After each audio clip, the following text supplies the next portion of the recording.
Starting. Ta-da. Hey guys, this is Christine and I am Lindsay, and we are here for your Wednesday lunchtime live stream. I hope you got some good grub right in front of you to fill up your tummies, and we're gonna try here to fill up your souls and ignite your hearts and get you some good ideas so you can continue to crush your fundraising. The really quick weekly updates for you. It is July 27th. And our next Vanguard boost, you can get $1,000 boost if you hit that 1310 level or that $3,000 level or that $6,000 level. If you hit those by August 1st, you will see your Vanguard boost on your fundraising page, bumping you up another $1,000, which is 40 kids more, or 20 kids more. So it's a double jump. 20 kids more will have clean water. If you hit that goal, go get that boost, and you can keep on going to whatever your ultimate goal is. So that's August 1st. And guys, if you haven't seen them yet, these are the new Team World Vision jerseys. They're awesome. They're snug. They're comfy. Ladies, these fit way better than the original jerseys. I'm really excited to tell you that. I have a small on right now, and it fits really well. It gives me a little bit of room. So just know that you need to order those immediately, because we're 6 weeks out, less than 6 weeks from race day, and we want to get these to you guys, and they are, guys, selling like hotcakes. There's been tons of pre-orders. So get your order in and make sure that you've got your jersey, and you want to wear them to group run to try them out, feel good, practice up in them. And not to mention, we've got a 10 and 20 mile run coming up. This week is 18 miles for our marathoners. So you want to start dressing in what you're going to run in on race day. You want to make sure, if you haven't already, start using the GOO or the Noon or whatever you're going to eat or use for nutrition on race day. You've got to practice that now. And guys, of course, above all, please tell me, for the love of Pete, that you have got a water bottle in your hand right now, because it is summertime and it is hot and we need to stay hydrated. Guys, we are running for clean water so people can be healthy, and we cannot forget, because we have so much clean water at our disposal, to drink it ourselves. It's terribly important.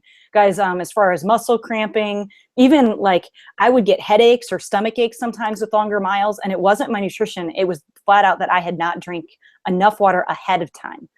So you should be drinking water all the time. Get a water bottle, carry it with you, and make sure that you are hydrated for this heat. We have Christine with us today, who's right here from Phoenix live, and she ran a very hot 4 miles this morning. So talk about hydration, man. Christine, you drinking water, chugging it left and right? Left and right. It's no joke. It's no joke. You have to drink the water. You have to get that in before and after the run, because, man, it wears you down during the run if you don't have it. So, yeah, that is no joke. Get your water bottle, take a drink right now. Seriously. Yeah, and if you guys are all going to use Gatorade or anything on race day, you got to practice using that, because there's sugar in Gatorade, and that's going to sit a little bit differently in your tummy, and you got to be ready for that. But those are little details to get you up and going. And Christine's with us here today. A lot of you guys know Christine because she's helped out in Colorado in the past. But she's been running with us since 2012. She's run LA, she's run in Phoenix, she ran Chicago last year, and this year taking on New York City for child protection with Team World Vision. Oh man. Christine, just want to thank you for your miles and for your effort and for your leadership and your friendship. But how the heck, I mean, we got into this about the same time, not knowing each other in two different states. But why did you say yes to Team World Vision originally? You know, from the beginning. Yeah, why did you say yes? Because there was no Team World Vision in Phoenix. So to get connected, it is kind of a funny story. So I was thinking about it, and I was at a time in my life when I was kind of living in the shadows of other people who I thought were awesome. And I was thinking, I wonder what God's plan is for me. And I just kept thinking, like, I've got to figure out what God's plan is for me. And at the time, I was teaching kindergarten. I was a new mom. And I thought to be involved with church. But the last thing I wanted to do was teach Sunday school, because I was with kids all week. And I was like, but that's supposed to be my gift. I'm supposed to teach. So I really struggled with not wanting to do what I thought I was supposed to do, and thinking that that was where I needed to be. And so I just saw other people, and I saw how how talented they were and how that was used so well throughout their lives. And I thought, man, I just can't figure that out, and it almost seemed silly at the time, but I know that's a struggle that I definitely dealt with, and that I know that a lot of other people deal with too, trying to like, what's God's plan for my life? But during that time, I was training to hike the Grand Canyon for my mom's birthday, and it was something that was completely out of my comfort zone, but it was what she wanted to do, so I told her we would do it. And that summer, I was on Facebook, and the NAU, I went to college at Northern Arizona University, and the Alumni Association had put out just a little post that said, another alumni has written a book, check it out. And I was like, sure, it's summertime, I'll check it out. And I went ahead and ordered it off Amazon, and the book was called Running for My Life by Lopez Lemong, which I hope some of you are familiar with, and if you're not, it's time to go get it. Right now. Right now, after you drink your water. So I read that book, and I was blown away by it. And then we were up in Flagstaff, and Lopez happened to be up in Flagstaff too, training for the Olympics. And he, I saw him, I recognized him from the pictures in the book, and I said to him, I read your book. I went up like a geeky super fan. Like it was the geekiest that I could be. But I went up and I said, I read your book. I was blown away by it. I want to help. And he looked at me like it wasn't clear that his book explicitly told you how you could help, because it did. But that's not what I was interested in, because it told you to run. And so I said, how can I help? Lopez's story is based out of Sudan. Right. And he was... The background, real quick, guys, is he was kidnapped out of a church, I think, at the age of 5, and it's this incredible story. But it talks about poverty and the difficulty of living in Sudan and what that looks like. And at the end, it does have a lot of ways that you can get involved, but a key one was what we now know is Team World Vision. So just to give you the context on that, continue, Christine. Just want to make sure. I mean, it was his life story that blew me away, and growing up and escaping from child soldiers and living in a refugee camp in Kenya, and his story blew me away. So I wanted to help. And he looked back at me and he said, I'm a team captain at a race out in LA. Be on my team. And I said, I know, but I don't like to run. And he looked at me and he said, you asked how you could help. And as Americans, this is what we can do. And financially, you can fundraise, and you have the power to do that. So I went home that day. I didn't have any other excuse in the world, because you don't say no to Lopez Lemong, somebody who has lived through it and just written so powerfully. And you don't say no to that. And so I went home and I signed up to be on his team. I talked another friend into joining the team, and that was my first race out in LA. And we went and we ran it, and we fundraised between the two of us. We were able to fundraise $12,000 that year, and it was, I mean, all you had to do was look back at his story, and it just inspired me. So that right there, I think, just inspired the both of us, because then I had my friend read it, and I realized on those first group, like they weren't group training runs, it was the two of us. But I realized on some of those runs, when I just had time to think to myself, this was God using me, and this was me learning that I just needed to say yes. And that's what Team World Vision is about for all of us. You know, it's just, we have to say yes. And when we do, amazing things get accomplished, because God's always waiting to use us, but he's patiently waiting for us to take the time to say yes and stop making excuses. And so it was a big turning point in my life that I realized that I had the power to say yes and to live into that. And I was capable of changing lives by running and inspiring others to donate money and giving them a safe place to donate money. Because I think so many people want to donate, and they want to give their money. I mean, you look on Facebook and you look on the news, and it's depressing, and people want to do good. And so giving them an outlet and giving them somewhere that says, you know what, I wholeheartedly believe this so much that I would run a marathon for it. People trust you. People trust you, and so they want to give to that, because they know that as a friend, if you believe in this with your whole heart, I'm going to trust you with that, and I'm going to believe you. So that's a big part of the why I wanted to do this was being asked and giving the invitation, but then it was just so much learning in my life of just learning to live into God's call for our lives. Yeah.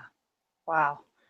So now, I mean, 4 years later, you're still running, you're still changing lives, and you are still fundraising. Still fundraising. Yep. And you, I think, are one of our most creative fundraisers and fun fundraisers. It is incredible to witness and to watch and to be a part of with you. And I would just love you to tell our Colorado peeps maybe some of the creative ways that you've continued to fundraise, or how you continue to invite people into this, like you said, because we can make a difference. And it is about creating that trustworthy space to invite people in. And you just do it so well and differently. So do you have any tangible kind of things that you would suggest to our Colorado runners? I mean, they've got a whole 6 weeks left. Oh yeah, right? So in 6 weeks. Yeah, you can do so much. That was actually, you know what, in 6 weeks last year is when I raised $10,000. And that's when I set my first $10,000 goal, was giving people a time limit. And I was like, well, I've got to do this by then. And it was also the year that I got to travel to Kenya. And that was a huge opportunity for me, that I got to see the work that was being done. And so there was huge motivation in that. And I know at the pep rally last year, you shared about Jen Kipsong. And so if anyone was there that remembers that, Jen Kipsong was a woman that just has led this incredible life and spent 27 years continually walking for water, spending 10 to 12 hours a day, 7 days a week, 365 days a year. Like, it was just continuous. And we just looked at her and said, how did you not give up? And she replied, with God, all things are possible. And it was this huge moment for me that we can't give up. And so even when I don't want to run, I mean, it was hot this morning, I did not want to run, but you think about that and you think about, man, we're doing this for people who are having no choice, and they are continuing to pray for us to do this. And I remember that moment with Jen. Sorry, I know this is tangent. No, we're going to get to fundraising, but this is good. When I had that moment with this woman, Jen, who I just admired the heck out of at that point, like without even having a conversation to her, then I got to go up to her and we held each other's hands, and I was just talking to her and letting her know that I just thought the world of her. And I made a promise to her. I looked her in the eyes and I got to say, I won't stop running because I know this matters. And she said, we are continuing to pray, and we pray for you all. And she just kept asking that we thank our community and all of that. But in that moment, in her hands were rough, and it's a feeling that I won't ever forget, because my hands were so soft. So I think about that sometimes too, when you think about getting out of bed and doing something you don't want to do, or whatever it is, that our hands are soft and we need to rough them up, and it's important. So in the back of my mind, I always have that promise that I've made, and that is why I continue to run, because it matters, and it matters to a lot of people who are counting on us. And so I would just ask you to take encouragement in that, to know that people are praying for you to continue to run and to fundraise, and it's incredibly important. So with that fundraising, I do like to do some fun things just to bring people in, because I know that when I throw it out on Facebook, to me that's more of a drop on everyone, like, hey, be prepared because I'm about to ask you, but I don't expect people to donate from Facebook, because I know people are just scrolling and checking out the news. But so I like to invite people in a more personal way. I think one of my first years, I threw a big Minute to Win It party, and I just gave people a bunch of opportunities to fundraise around the room. Like, we had just a beverage table with a big jar that said "tip the bartender," but it was just ways that they knew that they could help out. I like to make I don't even know what they're called, paintings, like with quotes. So I like to make some of that, and people like them. So I've made those and put them out as like $200 donations, and people will pay to take one of those, and then that goes on to my fundraising page. So with a party, we've kind of combined with a big party like that. We did the Minute to Win It games, had some artwork out, had tip jars and places you could donate all around the room. But then because Minute to Win It games are kind of obnoxious, they could get a $20 buyout and wouldn't have to play if their name got picked.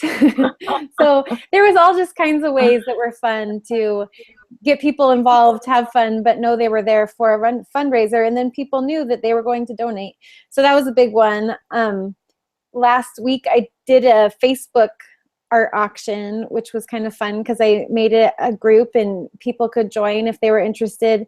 And I gave people about 12 hours to do some bidding, and the highest bidder made a donation, and I sent them their picture. So that was fun, and that just incorporated things I like to do in figuring out a way. I know I've had other people on my team who have been excellent bakers, and they've told people that they will make cakes or they will prepare dinner.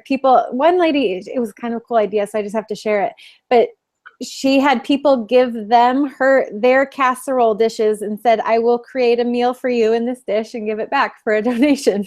So it was kind of, yeah. So that was a really fun way. Like if you like to cook, or, there's so many different ways that we can do it. If we take a minute to look at our own talents and our own time that we have available for that, and think of some different ways instead of just throwing it out on Facebook, because it is good to let people know what you're doing, but there's different ways to invite them in. Yeah. I had never thought before I met you just about how creative we could really be.